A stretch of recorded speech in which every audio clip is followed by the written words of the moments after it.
तो पिछले एपिसोड में टैनी और उसके साथियों को पता चला था कि रुयान और यूकिन अपने सभी लोगों के साथ में यहीं पर आ रहे हैं, जिसके बाद हम देखते हैं कि यूकिन और रुयान अपने सभी लोगों के साथ में सच में यहाँ पर आ गए होते हैं, जिसे देखते ही टैनी के सभी साथी काफी परेशान हो जाते हैं और कहने लगते हैं कि वे सभी तो बहुत ज्यादा हैं और इसीलिए हम उनका सामना कैसे करेंगे। तब इस पर इनमें से एक लड़का कहता है कि आखिर तुम किस बात से डरे हुए हो, क्योंकि हम जितने लोगों को हो सकेगा उतने लोगों को मारेंगे। लेकिन वहीं दूसरी तरफ हम देखते हैं कि टैनियो भी इसी के बारे में सोच रहा था, क्योंकि वो चाहता था कि इनके साथ में यहाँ पर कोई ऐसी प्लानिंग की जाए ताकि इसके मदद से वे लोग इनके साथ में बहुत ही आसानी से जीत सकें। इसीलिए वो रुयान के दोनों लोगों से कहता है कि तुम यहाँ से वापस जाओ और तुम उनको बता देना कि जब तुम वीरियल गॉड एबिस में आए थे तब तुमने वहाँ पर eternal immortal sect, divine soul immortal palace और हुआंगफू सेक्ट के बहुत सारे स्टूडेंट को मरे हुए देखा। और इसी के साथ तुम उनको यह भी बता देना कि वहाँ पर एक बहुत ही पावरफुल मॉन्स्टर है। जिसके बाद हम देखते हैं कि इसके बारे में सुनकर वे सब ऐसा ही करने के लिए रेडी हो गए थे, क्योंकि टैनियो ने अपने आई पावर का यूज करके इन दोनों को अपने कंट्रोल में कर लिया था। लेकिन अभी भी हम देखते हैं कि टैनियो और उसके साथी इसके बारे में सोचकर परेशान हो रहे थे। जिसके बाद टैनियो इनसे कहता है ऐसा हो सकता है कि यूकिन और रुयान अपने सभी लोगों को यहाँ पर लेकर आ जाएं। इसीलिए मैं चाहता हूँ कि तुम यूकिन और रुयान के ऊपर अटैक करने की कोशिश मत करना, क्योंकि असल में वे दोनों तुम सभी से बहुत ज्यादा पावरफुल हैं, जबकि उनके अलावा तुम उनके सभी लोगों को मार सकते हो।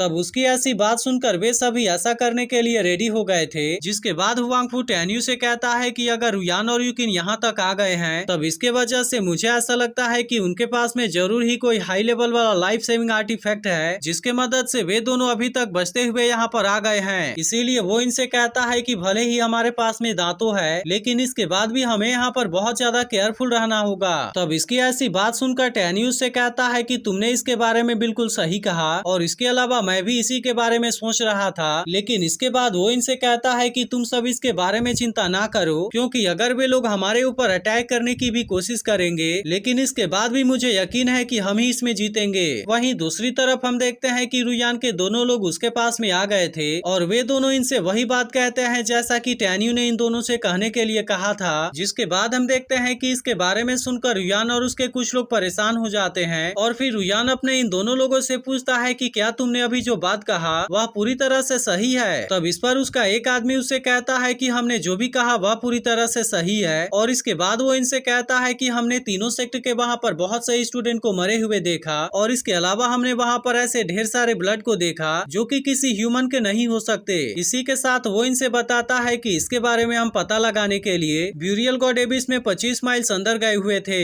लेकिन अभी भी हम देखते हैं कि रुयान को इस बात के ऊपर थोड़ा सा शक था। जिसके बाद उसका दूसरा आदमी उससे कहता है कि ब्रदर ने जो भी कहा वह पूरी तरह से सही है। जिसके बाद हम देखते हैं कि रुयान को अब इनकी बातों के ऊपर यकीन हो गया था और फिर उसे भी ऐसा लगने लगता है कि वहाँ पर कोई बहुत ही पावरफुल मॉन्स्टर है जिसने कि तीनों सेक्ट के स्टूडेंट के ऊपर अटैक कर दिया होगा। लेकिन इसके ब्लड के वजह से ऐसा लगता है कि वो इंजर्ड हो गया है। जिसके बाद हम देखते हैं कि इसके बारे में सुनकर बाकी लोग भी परेशान हो गए थे और फिर एक लेडी रुयान से पूछती है कि अब हमें इसके बारे में क्या करना चाहिए। तब उसकी बात सुनकर रुयान यूकिन से कहता है कि उस मॉन्स्टर ने हमारे इतने सारे लोगों को मार दिया है, लेकिन मुझे ऐसा लगता है कि वो भी इसमें बहुत ही बुरे तरीके से जख्मी हो गया होगा। इसीलिए मैं चाहता हूँ कि हमें भी अब वहाँ पर जाना चाहिए ताकि हम उसे वहाँ पर खोजकर उसे बहुत ही आसानी से मार सकें। अब इतनी बात कहने के बाद वो यूकिन से पूछता है कि इसके बारे में तुम्हारा क्या विचार है। जिसके बाद हम देखते हैं कि इसकी बात सुनकर यूकिन भी इसके बारे में कुछ देर के लिए सोचती है और फिर वो रुयान से कहती है कि अब तो हमें इसके बारे में पता चल गया है, इसीलिए मुझे भी ऐसा लगता है कि हमें उस मॉन्स्टर को खोजने के लिए वहाँ पर जाना चाहिए ताकि हम उसे मारकर अपने मरे हुए लोगों का बदला पूरा कर सकें। अब इसके ऐसे बात को सुनकर रुयान भी काफी खुश हो गया था और इसी के साथ हम देखते हैं कि वे सब अब यहाँ से जाने के लिए रेडी भी हो गए थे। तभी रुयान यूकिन से कहता है कि मेरा स्पिरिट बोट एक मीडियम लेवल वाला सबजून आर्टिफैक्ट है जिसे कि खुद मेरे फादर ने रिफाइन किया था और इसी के साथ इसके पास में ऑफेंस और डिफेंस की डबल पावर है। इसीलिए मैं चाहता हूँ कि अगर तुम्हें इसके बारे में कोई परेशानी ना हो तो फिर तुम और तुम्हारे सभी साथी मेरे स्पिरिट बोट के ऊपर आ सकते हैं, क्योंकि इस तरीके से हम सभी एक साथ में भी रहेंगे।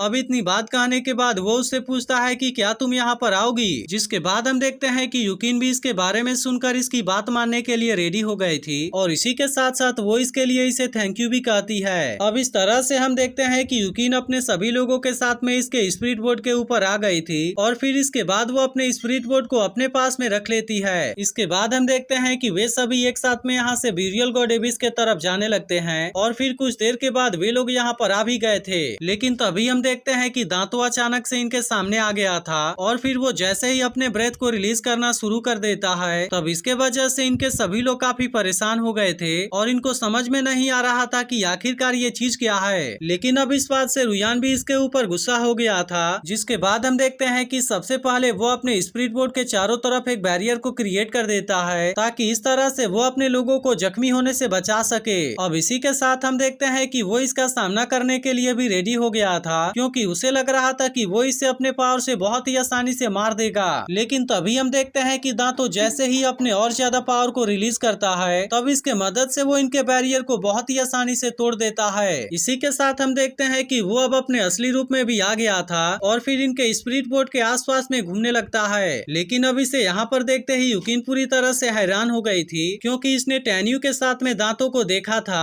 और इसीलिए वो हैरान होते हुए कहती है कि यह तो वही है। लेकिन वहीं दूसरी तरफ हम देखते हैं कि रुयान को इसके बारे में कोई भी चिंता नहीं थी और वो दांतों का सामना करने के लिए रेडी हो जाता है। इसके बाद हम देखते हैं कि वो जैसे ही अपने स्पिरिट बोर्ड के ऊपर अपने किसी पावर का यूज करता है तब इसके वजह से इसका स्पिरिट बोर्ड और भी ज्यादा एडवांस हो जाता है और अब इसमें चारों तरफ से नुकीले पार्ट आ गए थे। लेकिन वहीं दूसरी तरफ हम देखते हैं कि दांतों भी अब इनका सामना करने के लिए रेडी हो गया था और इसीलिए रुयान जैसे ही अपने स्पिरिट बोर्ड का यूज करके इसके ऊपर अटैक करने के लिए आता है, दांतों भी अपने फुल स्पीड के साथ में इनके ऊपर अटैक करने के लिए आ जाता है और फिर इसी के साथ एपिसोड यहीं पर एंड हो जाता है।